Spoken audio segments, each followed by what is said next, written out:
New Garia metro station বন্ধ থাকায় যাত্রী দুর্ভোগ বাড়ছে। ব্রিজে মেট্রো স্টেশন থেকে বা নিউ গড়িয়া পর্যন্ত বাস চালানোর সিদ্ধান্ত নিয়েছে সরকার। অরিত্রিক ভট্টাচার্য আমাদের প্রতিনিধি রয়েছেন আমাদের সঙ্গে। অরিত্রিক, কবে থেকে শুরু হতে চলেছে এই বাস পরিষেবা? দেখো, সোমবার থেকে শুরু হচ্ছে এবং যেটা প্রাথমিকভাবে বলা হচ্ছে মূলত অফিস টাইম এবং অফিসের দিনে এই পরিষেবা চালানো হবে। কারণ যবে থেকে নিউ গড়িয়া বা কবি সুভাষ মেট্রো স্টেশন বন্ধ হয়েছে তারপর থেকে যেটা দেখা যাচ্ছে যে এই মুহূর্তে যারা প্রান্তিক স্টেশন হিসেবে চলছে অর্থাৎ ব্রিজি বা শহীদ ক্ষুদিরাম, সেখান থেকে নিউ গড়িয়া যাওয়ার যে চাহিদা বাড়ছে সেই অনুযায়ী বেশ কয়েকটি অটো রুট তৈরি হয়ে গিয়েছে এবং তারা বেশ অনেকটাই ভাড়া নিচ্ছে, 30-40 পর্যন্ত ছুঁয়ে যাচ্ছে। পরিবহন দপ্তর সিদ্ধান্ত নিয়েছে WBTC সোম থেকে শুক্র আপাতত সব দিনে 3 ঘন্টা অর্থাৎ সকাল 8টা থেকে 11টা এবং বিকেলের যে অফিস টাইমে 3 ঘন্টা 5টা থেকে 8টা, এই দুটো সময় মিলিয়ে তারা বাস সার্ভিস দেবেন।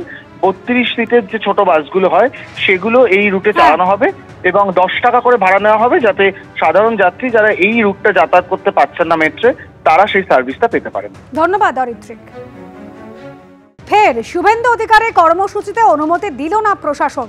4 আগস্ট কোচবিহারে বিধায়কদের নিয়ে জমায়েতের কর্মসূচি ছিল এবং সেই জমায়েতের পর উত্তরকন্যায় ডেপুটেশন কর্মসূচি ছিল শুভেন্দু অধিকারীর।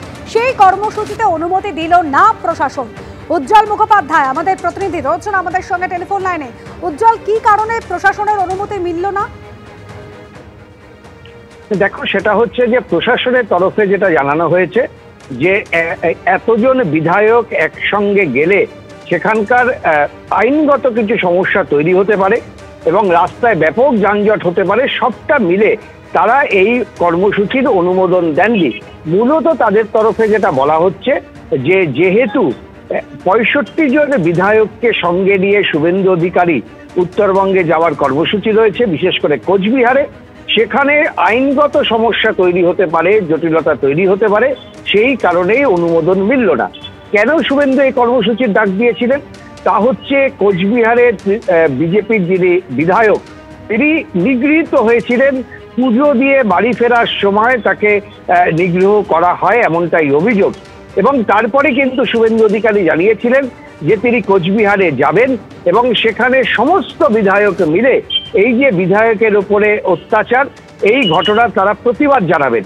প্রতিবাদ কর্মসূচি কি হবে না হবে সেই ব্যাপারে অবশ্য বিজেপির তরফে কোনো কিছু জানানো হয়নি এবং একই সঙ্গে শুভেন্দু অধিকারী 21শে জুলাই উত্তরকন্যা অভিযানের যেদিনকে ডাক দেওয়া হয়েছিল সেদিনকে তিনি একটি সভায় দাঁড়িয়ে বলেন যে আপনাদের আসতে হবে না, কিন্তু আমরা বিধায়করা উত্তরকন্যায় আসব এবং আমরা ডেপুটেশন দেব যে উত্তরবঙ্গের বিধায়করা কেন বারবার এইভাবে তৃণমূল কংগ্রেসের কর্মীদের হাতে আক্রান্ত হবে, প্রশাসন কেন নীরব দর্শক।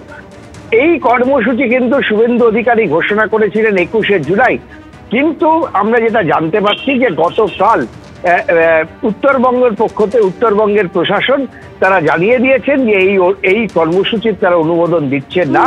আইন শৃঙ্খলা জনিত সমস্যার কারণেই এই কর্মসূচির অনুমোদন দেওয়া যাচ্ছে না, এটাই হচ্ছে প্রশাসনের তরফে জানানো হয়েছে। এরপর বিজেপি কি করবে? সাধারণত আমরা দেখেছি যে এই নিয়ে সম্ভবত 86 বার শুভেন্দু অধিকারীর কর্মসূচি আদালতের অনুমতি নিয়ে তাকে করতে হয়েছে। ফলে এবার তারা নিশ্চিতভাবেই আদালতে যাবে এবং তার পাশাপাশি তারা কি ধরনের কর্মসূচি নেবে সেটা বিজেপির তরফে আজকেই ঘোষণা করা হবে।